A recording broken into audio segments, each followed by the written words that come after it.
Good afternoon. Should be getting ready to go to work here. I watch a lot of podcasts, listen to a lot of socialist stuff, also climate change stuff, and I have not really seen too many videos about the inevitability of climate change. That's what this topic of this video is going to be about. That's what I'm going to call it. I'm not a climate scientist. I'm not a physicist. Hell, I never even got a college degree. Never finished my degree. But I do know this. I've watched the political discourse in this country become more and more ignorant. We had the IPCC report come out, and nobody really cared, saying that we have 12 years, I think, to start doing something about climate change. Once again, I'm not an economist. I can't give you GDP numbers. I can't sit here and tell you. I think one gentleman said it would cost 3% of the world's wealth, the whole GDP of United Kingdom, to do anything about climate change. I can't go into that because I don't know. But I do know this. We got a man by the name of Donald Trump, who is basically every environmental restriction there is. He's trying to just take apart. He's trying to end.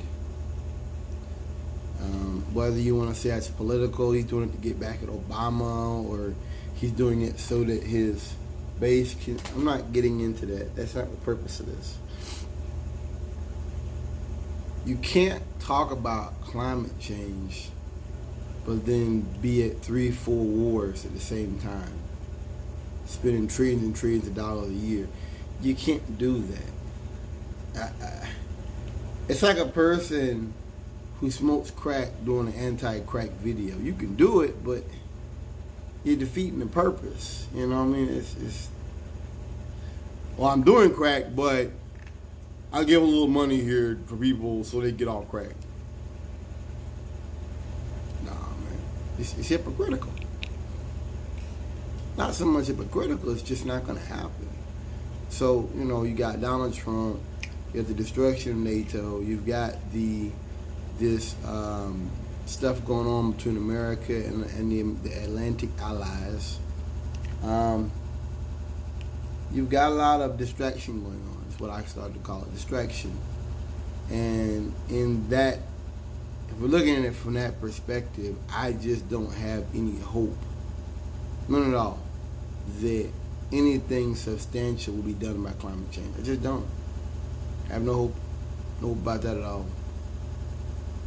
None. Maybe that's wrong. Maybe I shouldn't be so negative, but I just don't. Not at all. Not at all. And Trump has kind of inspired this world viewpoint that nobody else's countries matter unless they're doing what I say. F everybody else. Kind of like the white man. We could keep doing what we're doing and killing the Indians and all that because of Manifest Destiny. That's really what Trump kind of is to me. A revivement of Manifest Destiny, that we can just fuck everybody over. We're America. Who cares? Anybody that questions us is anti-American. That's why I say to y'all, that's nothing new about that. Nothing new about that kind of, you know what I mean? There's nothing new about that. You're either with us or you're against us. Nothing new about that. That's why I've said this many times before. Are you angry about Donald Trump? Or are you angry about American foreign policy that's led us to this point of destruction? Which one is it? Can't be both. I don't believe you can have both. It's like I said earlier about doing crack, but then putting money into measures to get folks to give up all crack. Doesn't make sense. You're going to be spending your money to get the crack. Not trying, You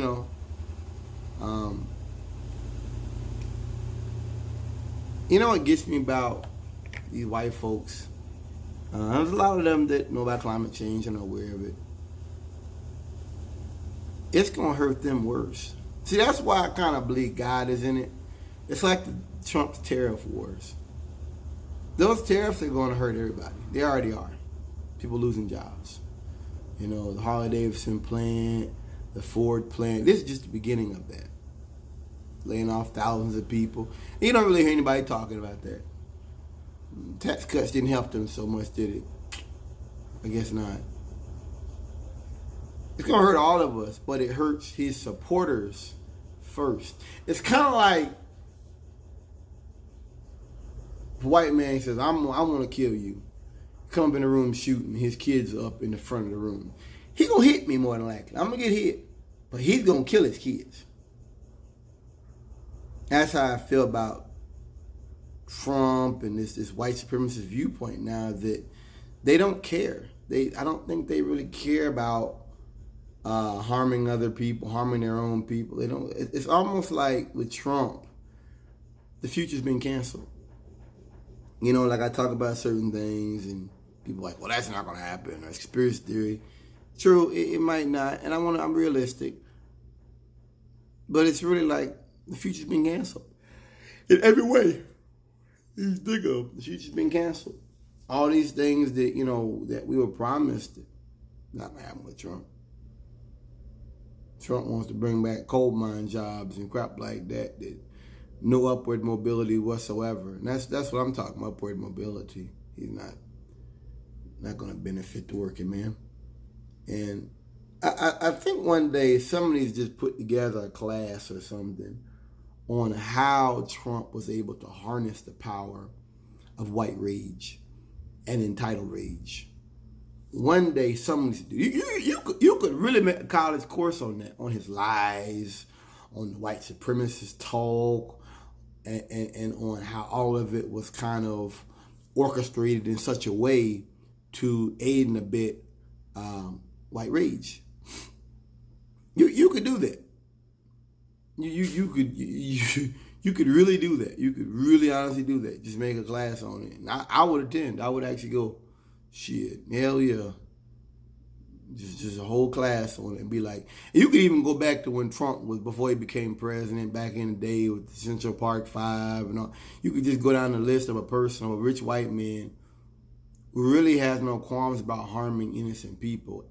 See, that's why I say about when they talk about the never Trump people and stuff like that, is that Trump is such a hater.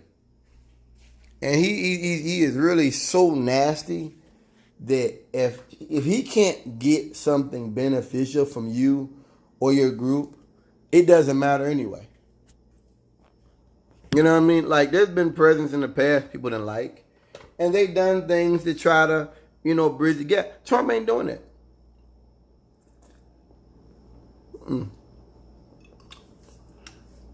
He isn't. He hasn't.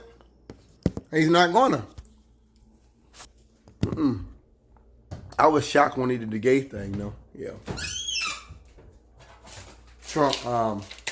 Well, that there's a lot of white people that are into the gay movement. I think that you have a lot of conservatives that want to ignore Trump's bullshit. And that's like I told my trainer, I told Bob this, that honestly, man, if Trump had just kept his mouth shut and just not said certain things at certain times, he could have got away with a whole lot more. I can tell you that. Because you got a lot of ignorant people out here right now who don't follow politics. And if Trump was like, look, man, I'm a capitalist. I believe in capitalism. I'm trying to create jobs. Some people are not gonna like what I'm doing, you know. And he kept it at that. I think he would have got a lot further. But instead, Trump is just like, we're gonna take their oil, threaten North Korea, threaten Iran. I mean, very different, very different. He is very different with that, I can say. Very, very different, and that's. You know, it's one of those things, I guess. It's one of those things, you know, that you deal with. But Trump is just, he's really a disgusting guy. Yeah, I was telling my trainer, I was like, I hope they don't take his Twitter away. I hope they don't. because it shows you how he thinks. It shows you what he believes. And it shows you what he tried to do if he couldn't. It shows you his true nature. And I like that. Trump isn't the first white supremacist to get in public office. I know that. We know that. But I think he may be one of the first people in a position as high as the executive to actually say the things publicly that he says. I mean, people be like, well, that's free speech and all that.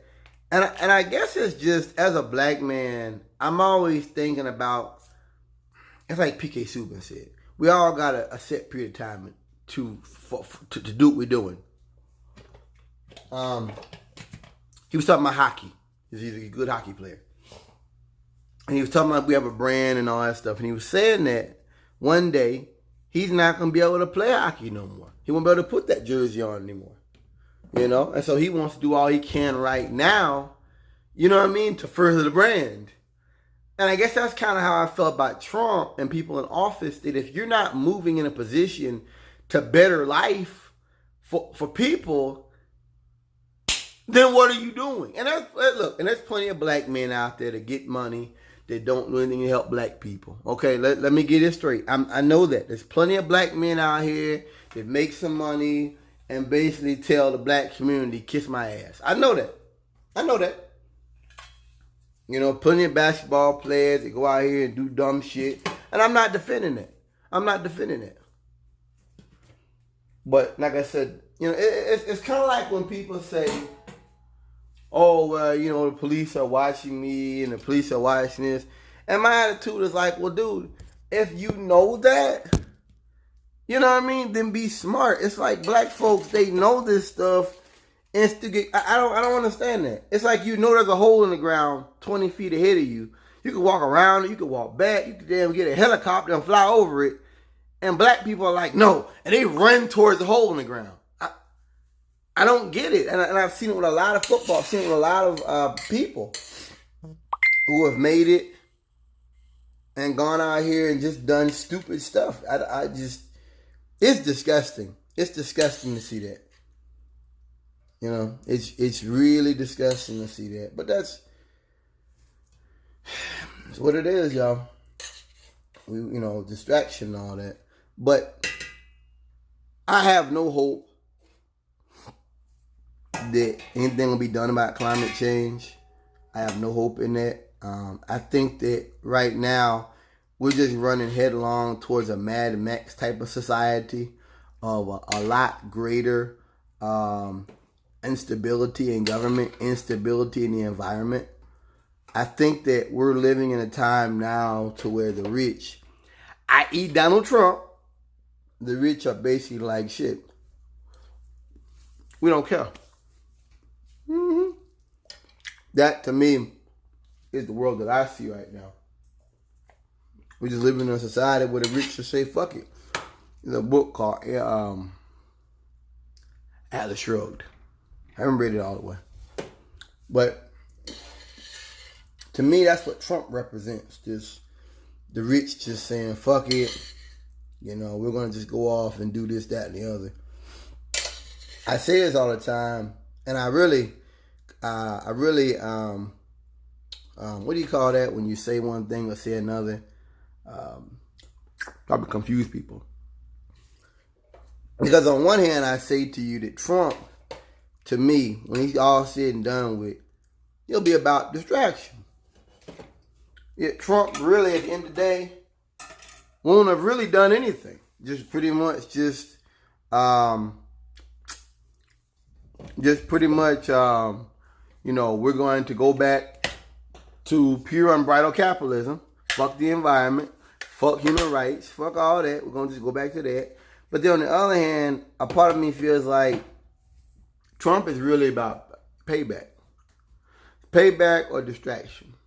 Payback being, we're going to get these blacks, we're going to get these brown people terrified, under control, and we're going to put them in their place. We don't care about these storms. We don't care about all the visible effects of climate change. Of climate change and a society which is really getting more and more out of control. And I'm talking about, like I said, climate change. That's a big part of it.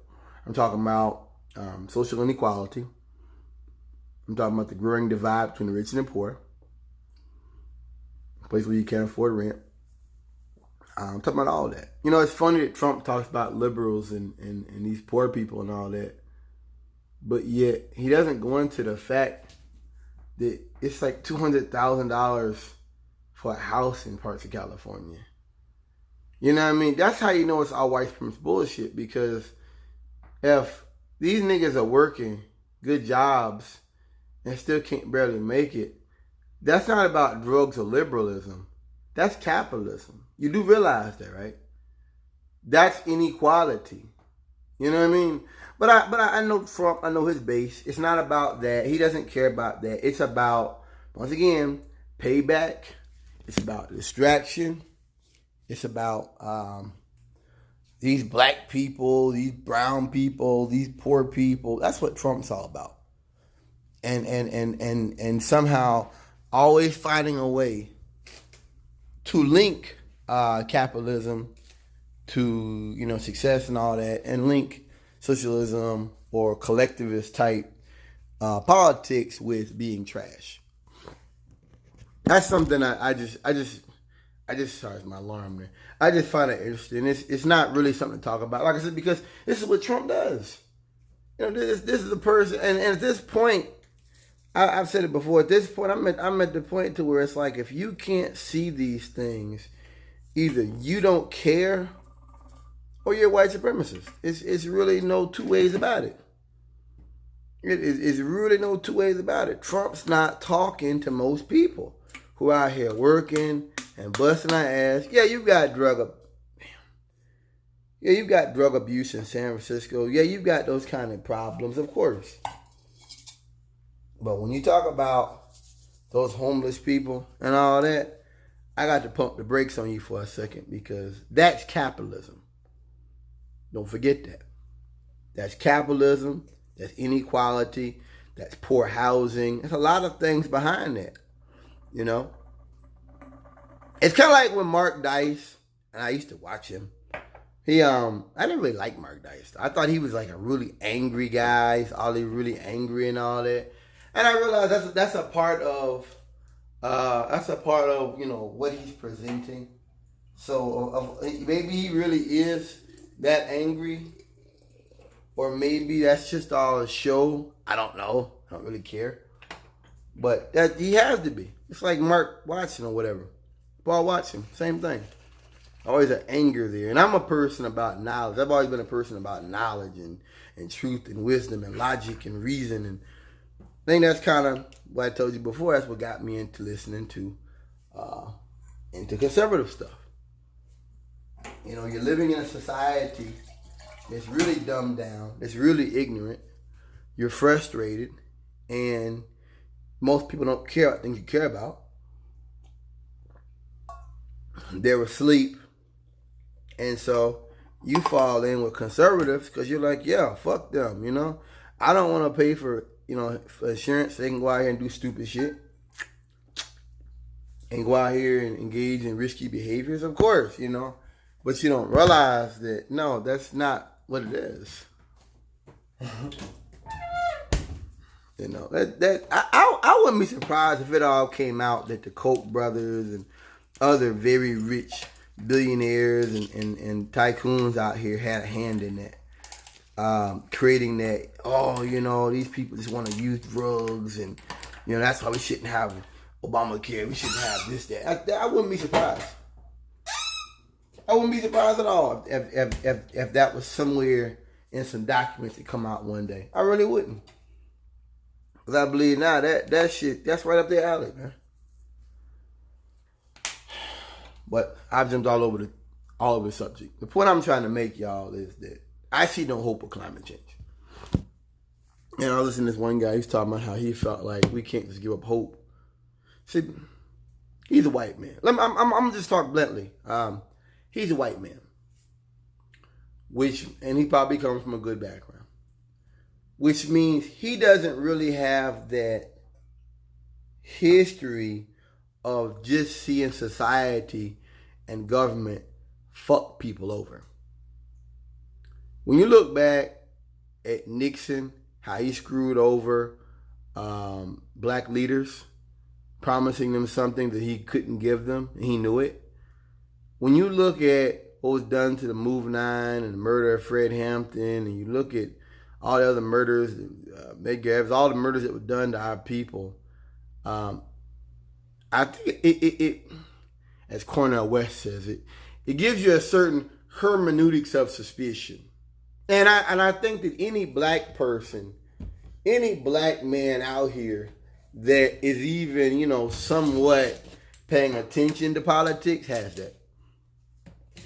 A certain distrust. Not hate, a certain distrust. A certain mistrust of the American government. And I think that's totally legitimate. Because we've been done for so long. They talk about, well, that was done, you weren't even alive. It doesn't matter. Because that's the history of America. That's what America was built upon. Don't you get it? Didn't matter if I owned slaves. Didn't matter if you owned. None of that matters, man. I'm talking about the way in which society was formed and designed to keep black and brown people down. I'm not just talking about, I don't even talk about slavery no more. I don't.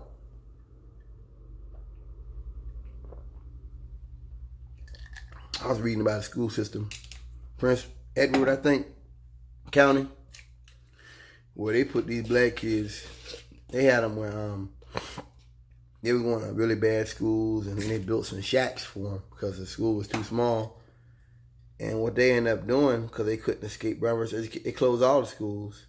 And all of the money they had saved up, they just went ahead and moved their kids to all white academies. Yep. See what I'm saying? When you're a black person, you kind of, I think a lot of us at least, have a little suspicion. And you have your straight ticket blacks, Democrat like Van Jones. You have them kind of guys. That's cool. Not attacking you guys. That's cool. But that's because they have an attachment. But I think for many black people that are paying attention, there's a little suspicion. Mm-hmm.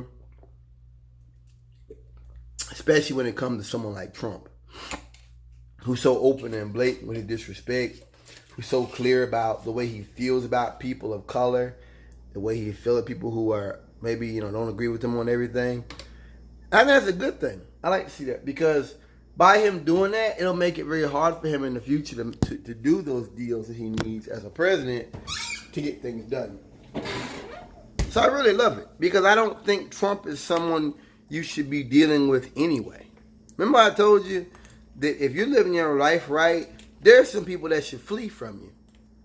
That's natural. There's some people out here that when they show shit, and flee, I don't want them to like me.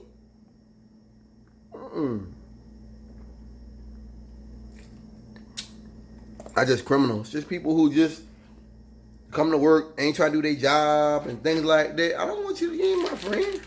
I don't want to be around you. Because you ain't about nothing. And Trump ain't about nothing.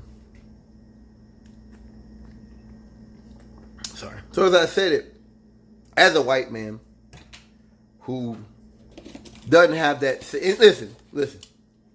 He could have been raised in a city around blacks.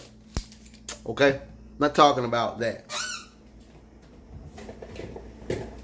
What I'm saying is he doesn't have that history. So for me, having a history, I automatically know what Trump is. I already know what Trump wants to do. No talking. I already know what he's up to.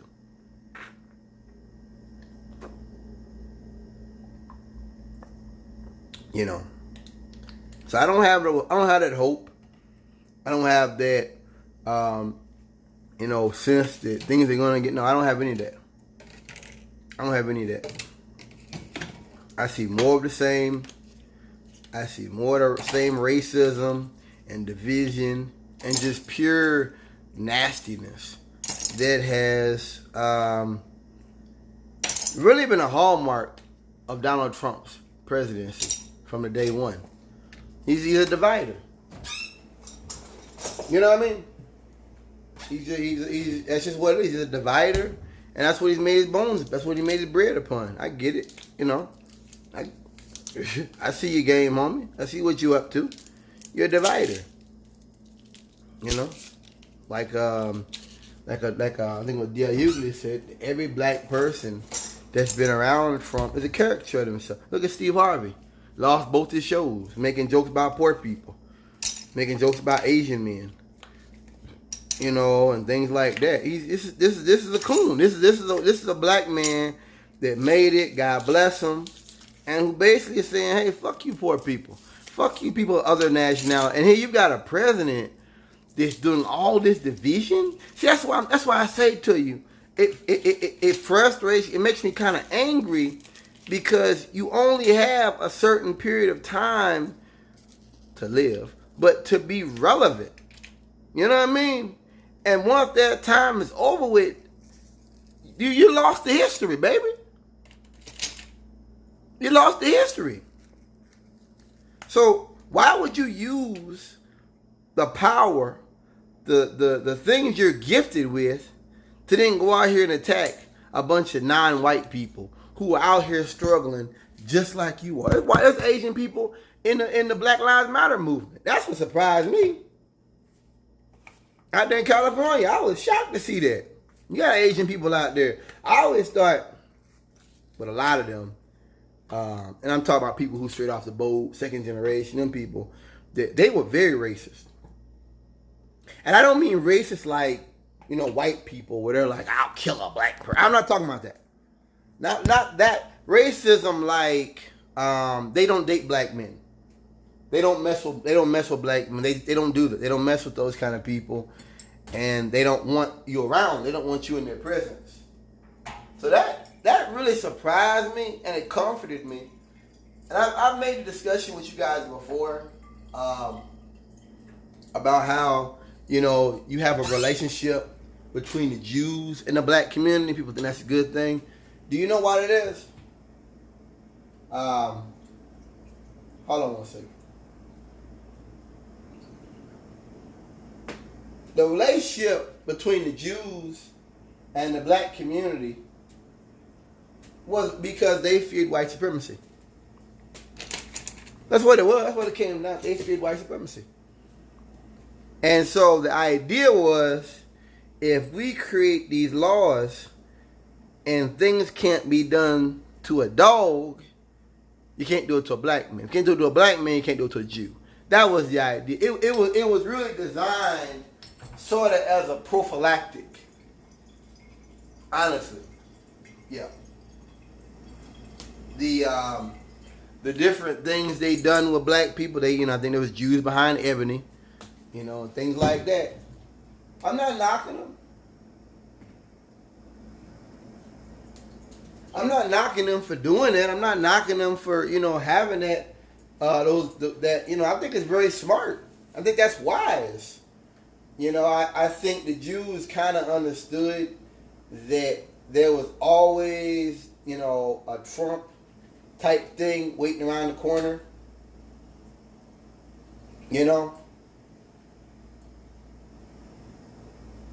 I think that may be where that comes from. Recognition that they may not like black people.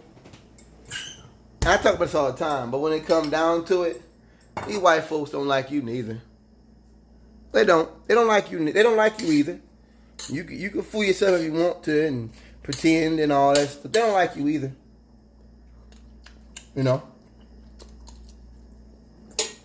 Pretty sure.